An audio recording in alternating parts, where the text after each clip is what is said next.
What is up, everyone? JD here. I hope you're all doing well today. Today I'm going to be actually doing a long-term review of my SOG Powerpint.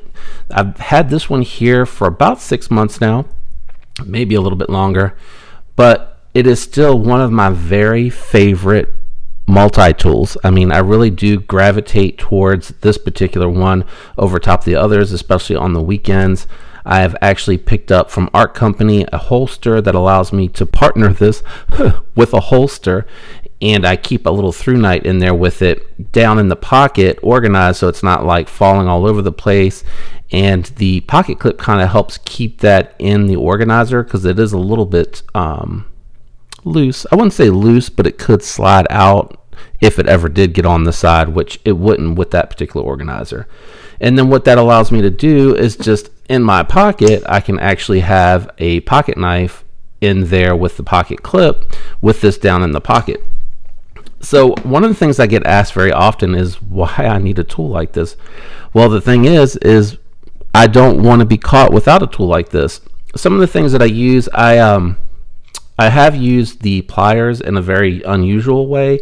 So if you have a Spyderco or anything with barrel spacers that aren't D-shaped to where they spin freely, it is kind of nice when you completely break a knife down just to take a little terry cloth or microfiber cloth, put the barrel in there and just kind of hold it in place without any real pressure. You can almost put this with the proper amount of tension and use it without it moving around. Do I have something I can use? And here we go. I got one of my Gopro mounts. So basically what I end up doing is just kind of something that will prevent it from moving around, but without it chewing it up. And then you can kind of pinch down. This is really quite large.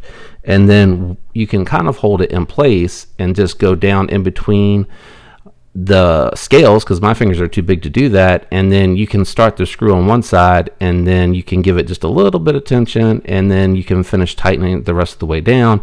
And the cloth just protects the barrel so you're not scraping it up, especially if it's anodized or coated. You don't want to damage it. So that is kind of an unusual way that I've used these. They are quite nice, unlike a Leatherman, which usually is I guess it has a spring in it, or it has little rods that come up that cause it to pop back open. I like this because of the fact that it doesn't do that, if that makes sense. And just for that example I gave you, where you can almost kind of vice grip down just with a little bit of tension, and the way this is designed, it'll actually hold it in place while you're working on it.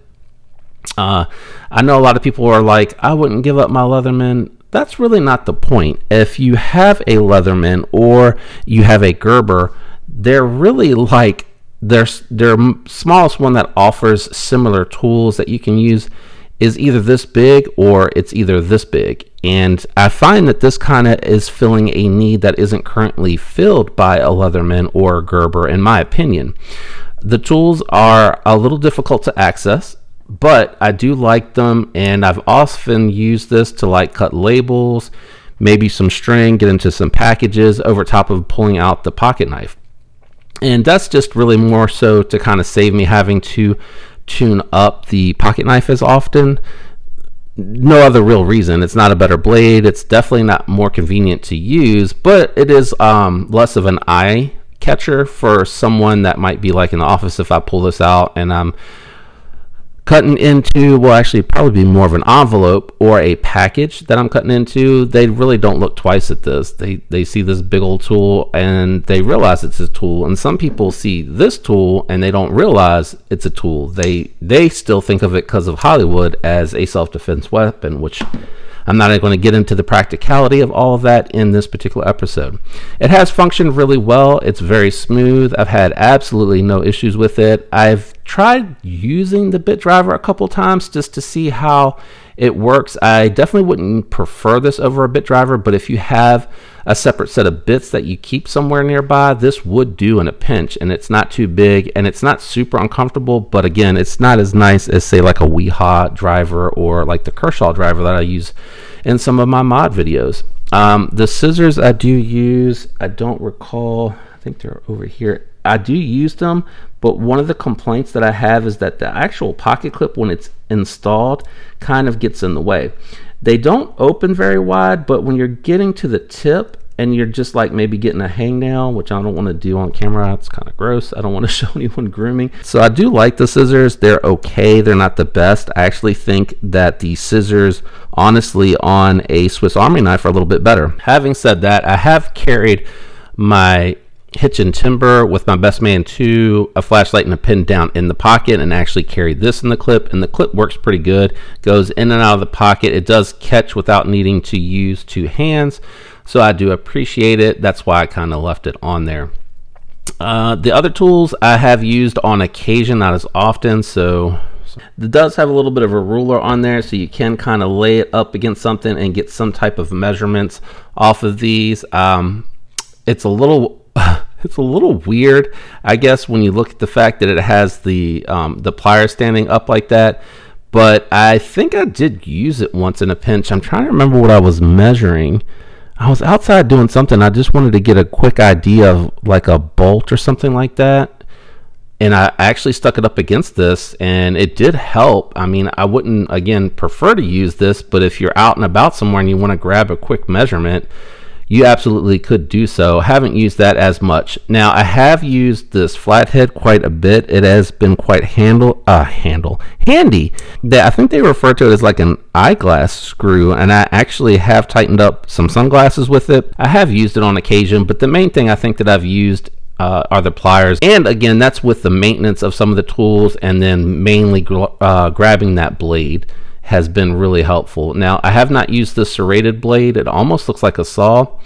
Let's see what else is in here. I have used the Phillips head. I used that when I was actually working on an RC. There was, I think there was something, I was outside and it was a little loose, and I grabbed this to tighten it up on the RC. The RC usually uses an Allen, but something on it had a screw. I think it was like the bumper or something on the outside that had the screw that you could use. But the functionality of it is really quite practical, and it's a great size and weight. And actually, I don't know that I actually weighed it in the full review, so let me bring it over here because I am kind of curious as I knock everything over here. Oh, here we go.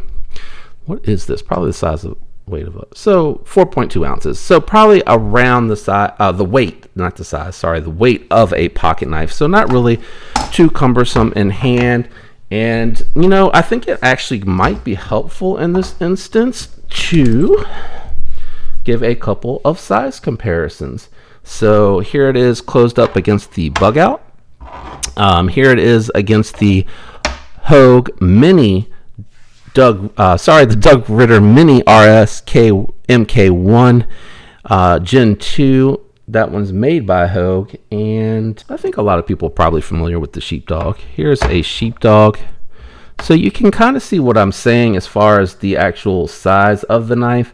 The multi-tool being a little bit smaller and more compact than a pocket knife. So I still absolutely recommend this, especially if you don't want a Leatherman that you're going to carry in a holster on your belt. Like if you want something that you can throw into a pocket organizer or carry in your pocket with another pocket knife or by itself. It's a great little tool, very practical, nice for very light duty tasks, something to have in case of emergencies.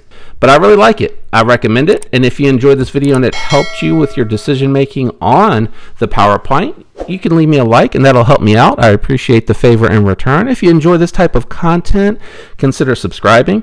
Don't forget to set that notification bell to all so you get the alerts whenever new videos drop.